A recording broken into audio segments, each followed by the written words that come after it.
that's right. Make sure you tune into the hottest internet radio station on the planet. REPNVA.com. Each and every Saturday from 2 to 4 p.m. with your host, Kizzy, bringing you all the celebrity gossip, news, local news, entertainment news, and much, much more. Hold up. Right. Did I forget to mention that REPNVA.com is the official internet radio station that's really repping for all of Virginia artists, rappers, singers, actors, authors, all aspects of the entertainment industry. REPNVA is the station you want to keep your ear to. Yeah, that's right. If you or anyone you know are interested in being a guest or getting an interview on REPNVA Internet Radio, make sure you contact Miss REPNVA at info@repnva.com. That's INFO@REPNVA. Radio, I'm about to go into my interview with comedian Boogie. What's up, everybody? Y'all hear my sexy voice up there? Oh, all right. I heard you perform last night at the Funny Bone. I did. Thursday night. Yeah, Thursday, yeah. How was that? It was off the chain. We killed that joint now. You did? Yeah, I heard you killed it. It was me, it was myself, comedian Orlando Long from Virginia Beach, Antoine Scott, he was the host, and then Ray Lapowski from Def Jam and Martin's First Amendment. All right. The headliner there. Well, you got to tell me what happened last night, because I heard you had a little accident, right? You fell? All right, so one of my one of my jokes, right? I was clowning about on stage, and y'all see it, y'all come out and see it, and I was doing the gospel, some praise dancing, and then Cat Daddy came on. I started doing the Cat Daddy, and on the Cat Daddy you got to go low, and I went low and tried to get back up and couldn't get up and fell backwards. All right, let me get this straight. You started off praise dancing, right? How you end up doing the Cat Daddy? Cause you got a joke. It's all in the joke. It was cool though. It was, and then the people that was right up front. That was made it bad. Was the couple that was right up front. They was the only ones that knew, because everybody up there was part of the show. They was laughing at it. Oh yeah, he fell. Like, no, I really couldn't get up. They had to climb on the wall to try to get back up. I was holding the mic stand, and that was loose. That was coming over. It was just, and everybody just standing up in the uproar laughing. Lord. It was crazy. You gonna do that joke again? Yeah, do it sometime. Do it sometime. All right, how did you get started being a comedian? I got started being a comedian because I'm from Northside. So, I'm born and raised in Northside. I went to John Marshall. And in John Marshall, that's all we did was sit around and cracking each other all day in class. Shout out to John Marshall class 93. So that's all we did was crack on each other. And with my inner circle, my tight friends, the lineage, I've always been one of the funny ones in the bunch. But a lot of people in my class didn't really know I was that funny until they started getting to know me a little more. And so all of it. So then a couple of years later, my boys sitting around there wanted to dare me to go on stage and go to the Funny Bone. So they dared me to go on stage, and I did it as a dare. And then I went up and won. All right. Do you consider yourself a comedian or an entertainer? I am an entertainer. I am not just a comedian. As a matter of fact, because stand-up comedy is not even what my goal was. I just did it because everybody said I was good, so I just kept at it. My whole goal really is to become a comedic actor. I want to get into a sitcom. I'm trying to get some residual income. That's what I'm trying to do. All right. At what point in your life did you really notice, okay, this is what I want to do? Yesterday. No, I'm joking. I would say probably about 3 or 4 years ago. A lot of people, and I say this sincerely, a lot of people pray to God to ask them, what their purpose is for. And I did that, and a lot of people never get the answer. And I actually got the answer saying that, this is what I'm here for, is to make people laugh. So that's really kept me at it. And I knew that this was my calling to do. So that's why I always had this motto. Every day I always say, remember to make somebody laugh, because you never know who needs it. Yeah, that's true. So I'm just like, you make somebody laugh, they could be going through something. So, and I knew this was my calling, I just kept doing it, kept at it, and that's why I'm here. Okay. Take us back to the first time you ever performed on stage. What did that feeling feel like? And what was going through your head knowing this is the first time I'm going on stage and I have to make these people laugh? All right, I sat there. This is kind of funny. Like, I don't write my jokes. I freestyle jokes when I go on stage. Right. The only thing that I may have is like my grand finale. Like that one, you have to see it. Like my grand finale, and that is just something still that I just came in and I just came and started doing it. So what happened is I tried to write some jokes. I was at the Funny Bone, and it was the one that had Off the Dare, and the comedian called me. The host called my name. He said, "Come to the stage next is Boogie," and all the jokes that I had written down on paper, I forgot, just like that. And I walked to the stage, and I mean, when I tell you I had bubble guts, I had changed my drawers when it was over. It was crazy. Man. I was soaking wet, and then I went up there and I just opened up. I just started talking about the people in the crowd, and I started talking about my family, and then everybody started opening laughing. I started got more comfortable. But believe it or not, I have the same feeling every single time I go on stage before I go up. I have a question for you, Boogie. First, how did you get the name Boogie? That's a funny name in and of itself. Oh man. Alright, so my nickname when I was young. Can't believe you asked me that question. My nickname when I was younger was Stink Pot. Hold on, Stink Pot? Yeah, Stink Pot. So before my grandma passed away when I was young, she made my mom change my name. She said, don't have that boy growing up, being known as Stink Pot.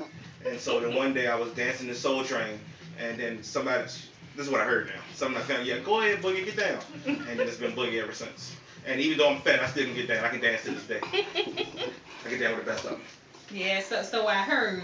So I just like the cat there, you couldn't get back up. I just a little mishap. Have you ever been heckled, Boogie? Yes, once. That was, wasn't I heckled? Put my manager on the spot. I think I was heckled a little bit, but I shut him down real quick. And it's like he said something, I can't really hear what he said. And I just remember saying, I don't even want to say. I remember saying, "Shut up or something. Come get the mic if you're trying to perform too. You can get next." And he ain't said nothing. Then I cracked him one more time, and then I went on my thing. But that was it. That was the only time I was heckled. I don't really give people a chance to heckle me. I have the audience so engaged.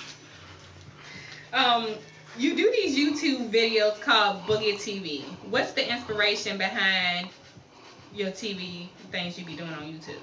Boogie TV on YouTube. Make sure I go to YouTube. YouTube.com/Boogie Battle. No space. You see all my YouTube videos.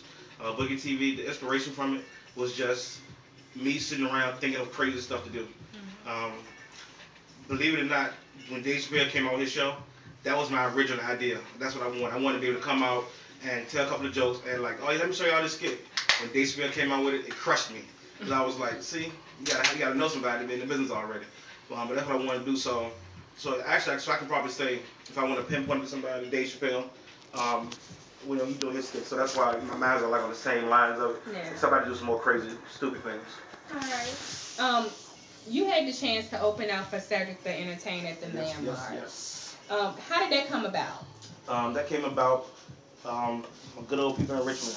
I didn't even really know that there was an opening for it to do it, and so people started calling in to 106 and telling Mike Street and everything about me.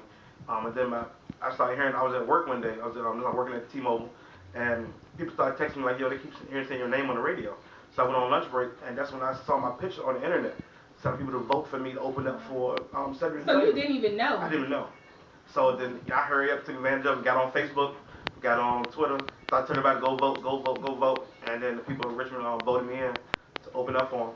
And then I went and killed it. Did you get a chance to meet him while you was there? Yes and no. I didn't get a chance to verbally talk to him. I talked to his, the only thing he said to me was, "What's up?" But his manager, his security wouldn't let me back there. Wouldn't let us come talk to him. So when he was coming out, I was standing on the side of the stage right when he was coming out. And then he came out and the only thing he said to me was, "What's up?" And his manager had said, joked around and had said, "He actually looked like you." And then I actually, my own chance talked to him. And I said, "Yeah, so when you come out with your movie or your life, remember the fat boy from Richmond." That's what he playing in, so. How did it feel knowing that you was going in front of somebody as great as him? I mean, because he's a good entertainer. He's one of my idols too, so. Yeah. It was kind of crazy. I was probably more nervous when my manager and I went to the sound test. We had to do the sound check earlier that day. I was probably more nervous doing my sound check than what I was when it was time for me to go perform. And it's so crazy because when I go to the Funny Bone or when I perform at these churches and stuff, it's like I get bubble gutted so much, but I was just landmarking from all them people. I have no nerves at all. Like Mike Street had to like hold me back to come on stage. I was ready to go. I was ready to get on stage. I have to tell you about a video I was watching you did on YouTube. I was laughing with my husband about it. I believe you did it a long time ago, and I believe you and your wife was in a car, and you was right in front of a Krispy Kreme donut. Oh. And your wife told you not to go in that Krispy Kreme donut, and you was like, "No, I want a donut." And then what happened? Then you the tire blew. Yeah, I was on his diet. And I started I ain't afraid. I was on Weight Watchers. We pick up the Weight Watchers, counting points. Everybody that's out there counting points and everything. I was on Weight Watchers, and we was going down Broad Street, and my wife was. I said, I'm on a Krispy Kreme donut. So I said, she said, you don't need no donut. And I was like, I ignored it. I went on down the street, and so we got to Krispy Kreme, and I made that left. And it's a Firestone station right there. And I made that left, and no lie, I don't know, something was in there. My tire popped, just blew out. And I went ahead and pulled into the thing, and she was just like, she said, see, I told you don't need this donut. That's why the tire popped. And I got out the car, and I said, all right, I'm going to go ahead and fix the tire. And I shut the door, and I started walking away from the car. And she was like, well, hold on, where you going? And I said, forget that tire, I want to get my donut. That's the purpose why I came here. So I went in and got the donut, then I came back outside and ate the donut, then I fixed the tire. But yeah, that's true, man. It's like, and everybody thinks like when I do my comedy, they think I'm just making up stuff. Everything I say in my comedy stuff is all true stuff that happened to me. Wow. And it's just crazy. All right. What advice can you give somebody looking to get into comedy? It's gonna take balls of steel. It's gonna take guts to get up on stage in front of people. To go and make them laugh. Like that's your whole goal, to come make them laugh.